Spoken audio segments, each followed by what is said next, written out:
అరే కల్కి సినిమాలో ప్రభాస్ లాస్ట్కి ధీరా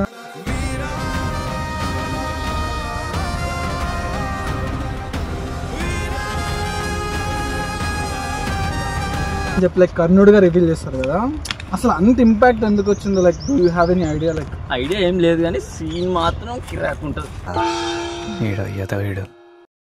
అది కాదు, మా ఫ్రెండ్ అభినవ్ కూడా ఉంటాడు, వాడు చెప్పిండు ఇంటలెక్చువల్ పర్సన్, మస్తు నాకు మస్తు నచ్చింది. వాడు ఏం చెప్పాడంటే sub conscious way of film అనమాట.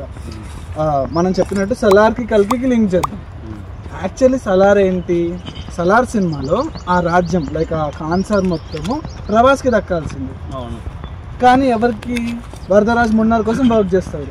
అంటే కర్ణుడి రిఫరెన్స్, దుర్యోధను లాగా వరదరాజు మున్నారు ఫ్రెండ్షిప్ కోసం వాడికి దక్కాల్సిన రాజ్యాన్ని వాడే వరదరాజు మున్నార్కి ఇప్పిస్తాడు.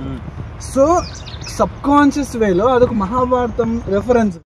ఏ తల్లి కడుపున ఏ తండ్రి కడుపున పుట్టాడో ఆ తల్లి తండ్రులే మా బిడ్డ అని చెప్పి పెంచి ఉంటే కర్ణుడు ఎలా ఉండేవాడు అన్నది అసలు ఊహకు అందని విషయం. అసలు మహాభారతం అందది. ఇంకా అసలు ధర్మరాజు గారు రాజే కాడిక, కర్ణుడే రాజు.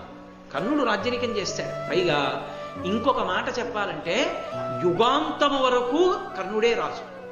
కాబట్టి మనం ప్రభాస్ ఆల్రెడీ ఈయన ప్రభాస్ అంటే కర్ణుడికి తెలియదు ఆయన లాస్ట్ ఆఫ్ పాండవుడు. సిమిలర్లీ ప్రభాస్ కూడా ఆయనకు తెలీదు ఆయనే సౌర్యం కదా అని చెప్పేసి.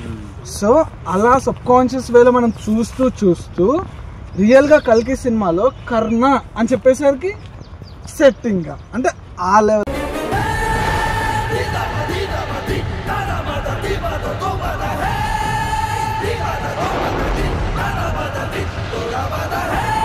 This way of subconscious story, this is very impactful. So that is the thing.